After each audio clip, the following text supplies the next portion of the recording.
Thutha wa miaka 50 gukorwo matari amemba KOTU kiama kia arutani bururi-ini NAT kiumana gikeno gia gukungwira gucoka ngataniro-ini ino igongona-ini riria rikuhariririo giikaro-ini kinene gia KOTU. It's a momentous moment when brothers and sisters of the working fraternity of this country have decided to come together. We have decided freely and willfully as an organization that now is the time to team up with all the workers of this country.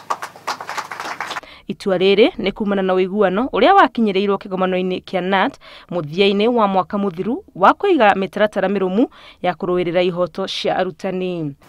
We are here to work towards promoting, safeguarding and improving the welfare of all workers through social dialogue and effective representation.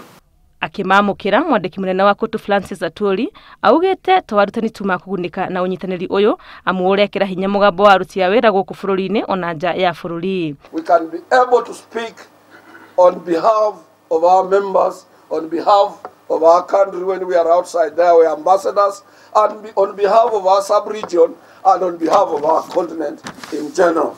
Kiama kia NAT ni kimwe gia ciama cia aruti a wira iria cianyitire itemi inene hari kumbwo gwa KOTU riria ngwataniro ino yanjagio no magikora makiehera ngwataniro-ini ino mwaka-ini wa 1959 kurumirira watho wa thirikari.